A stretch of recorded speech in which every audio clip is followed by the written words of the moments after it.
Por volta das 4 horas da tarde do dia 13 de junho, agora em 2023, uma mãe perdeu todos os 3 filhos. Olá, eu sou a Vanessa Bap e nesse caso de hoje nós vamos falar sobre uma família que ficou completamente sem norte depois que perderam os 3 filhos. De forma documental, vamos falar sobre o caso do Chad Dorman. Então agora, sem mais delongas, bora pro caso de hoje. O Chad e a esposa, eles moravam em uma cidade bem pequenininha de interior, a cidade de New Richmond, que fica no estado americano de Ohio, com mais ou menos 2.800 habitantes. E é aquela coisa, né? Como uma cidade pequenininha de interior, geralmente a gente já considera que é um lugar bem mais seguro do que o normal. O casal vivia em uma casa simples, sem muito luxo, mas eles também não passavam falta de nada. Essa família tinha aquela estrutura bem tradicional que a gente conhece.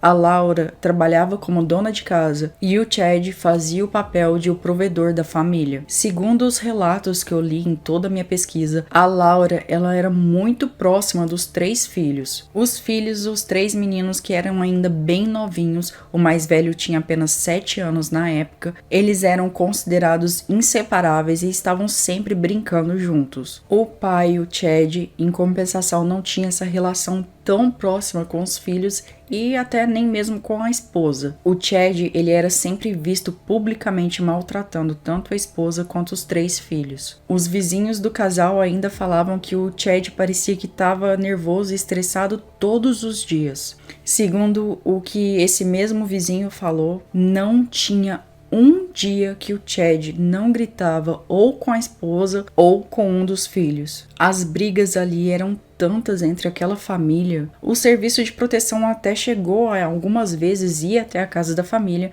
mas segundo o relatório deles, eles não encontraram indícios ou até mesmo reclamações que o Chad era um cara violento. Esse temperamento do Chad era tão conhecido que entre os amigos dele, ele era conhecido por ser uma bomba que poderia explodir a qualquer momento. E em 2010, essa bomba explodiu. Isso porque em 2010 o Chad foi preso por violência doméstica por ter supostamente tentado estrangular o próprio pai. Mas essa acusação acabou sendo retirada depois e o Chad acabou ficando livre justamente porque a vítima, no caso o pai do Chad, não compareceu no julgamento. Por volta das 4h15 da tarde do dia 23 de junho em 2023, a primeira de várias ligações que foram feitas para a polícia começaram a acontecer. Os atendentes da central telefônica ouviam os gritos de uma mulher que estava dizendo que os 3 filhos dela tinham sido baleados. Enquanto essa primeira ligação acontecia para a central da polícia, uma mulher que estava dirigindo viu uma adolescente de longos cabelos loiros correndo pelas ruas e gritando. Essa adolescente que estava correndo na rua segurando um cachorrinho, ela era a filha mais velha da Laura, que tinha na época 14 anos. Essa filha da Laura era filha biológica apenas da Laura e não do casal Laura e Chad.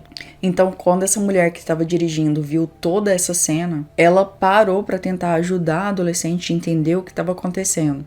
E foi quando ela parou e desceu do carro que ela ouviu que a adolescente estava gritando que o padrasto estava tentando matar todo mundo na casa. A mulher então ficou desesperada e até ofereceu uma carona para Alexis para chegar até o corpo de bombeiros mais próximo o mais rápido possível, mas a Alexis negou essa ajuda e continuou correndo. A mulher que estava no carro então e tinha presenciado aquela situação também ligou para a central de telefonia da polícia. Logo as autoridades policiais eles chegaram na casa e o que os policiais descobriram lá dentro daquela casa estava acima do que qualquer ser humano deseja e espera ver na vida inteira. Bom, inicialmente quando esses policiais chegaram lá na casa do Chad e da Laura, pela body cam, que é aquela câmera que fica no uniforme dos policiais, é possível ver que assim que os policiais chegaram para atender essa chamada, eles conseguiram ver o Chad sentado na varanda da casa,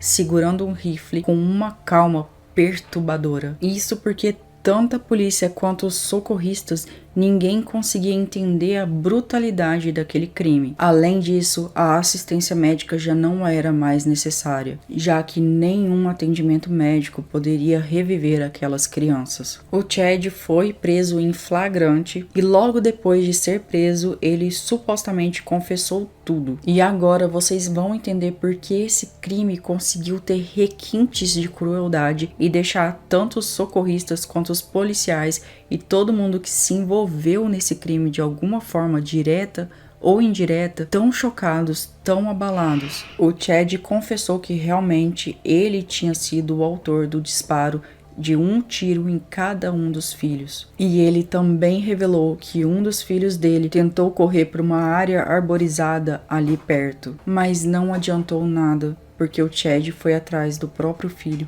e caçou o filho, conseguiu pegar o menino e voltou com ele para casa somente para terminar com a vida dele. Esse crime que, sem nenhuma força, ele já é realmente muito chocante, piora porque o Chad revelou que ele estava planejando esse massacre com os próprios filhos dele há pelo menos 3 meses. E uma coisa que eu pergunto pra você, quando o Chad começou a planejar esse crime? Eu quero dizer, como que ele conseguiu ter a frieza de calcular e de planejar o que ele ia fazer com os próprios filhos? Eu não consigo deixar de imaginar o que fez ele tomar essa decisão. O Chad, para isso, ele usou um rifle, um modelo que geralmente é usado para caçar esquilos. E os investigadores disseram que por ele ter usado esse rifle, essa arma que ele já tinha, e até por ter ficado realmente esperando sentado na varanda que os policiais chegassem, os investigadores disseram que o Chad não tinha intenção de fugir e nem de tentar esconder que foi ele o autor pelos crimes. Chad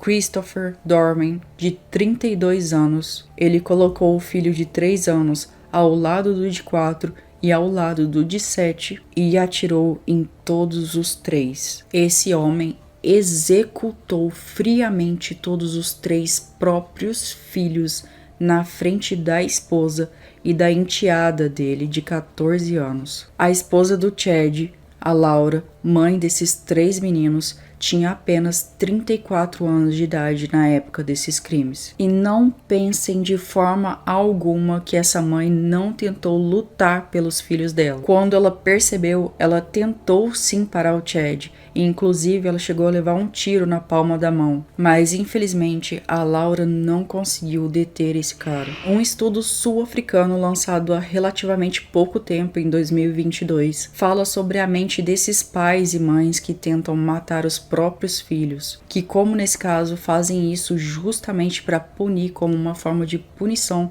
para o outro pai. Esse estudo sul-africano, ele estudou mais de 20 casos parecidos. E existe até um termo um pouco mais técnico para esses casos, onde um dos pais ou os 2 pais matam um ou todos os filhos, como nesse caso. Esses criminosos são chamados de filicídios. Dessas 20 pessoas que foram analisadas nesse estudo, 14 eram homens e 6 eram mulheres. E a primeira conclusão que esse estudo teve é que a raiva que essas pessoas sentiam pelos parceiros era tão grande, tão avassaladora, que deixa essas pessoas cegas de raiva. Essas pessoas geralmente apresentam uma propensão a querer controlar e culpar o parceiro. Essa raiva cega geralmente é descrita como raiva narcisista, e que geralmente é por conta de uma acumulação de experiências negativas. Essas experiências emocionais negativas levam alguma dessas pessoas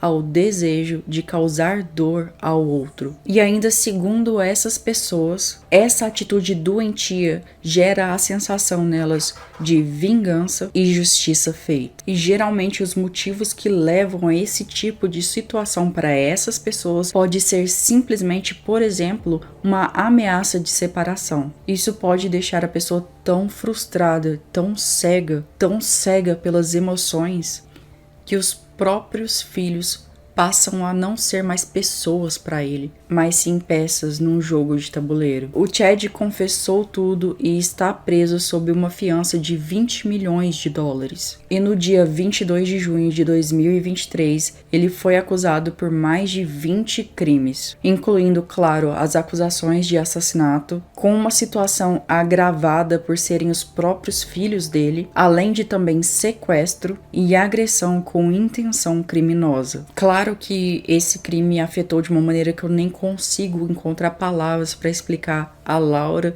e a filha adolescente da Laura de 14 anos, a Alexis. Esse crime horrível não afetou somente a Laura e a Alexis, tanto os socorristas que atuaram nesse caso quanto os policiais que atenderam a esse chamado, eles têm problemas até hoje de ansiedade. Por mais que eu sempre estude e pesquise sobre casos tão violentos quanto esse, eu acho que tem alguns particularmente que eu jamais vou esquecer. E esse é com certeza um desses casos. Bom, o caso fica por aqui. Não deixa de se inscrever para continuar recebendo relatos e histórias como essas de crimes reais. Te vejo em um próximo vídeo aqui do canal e até mais.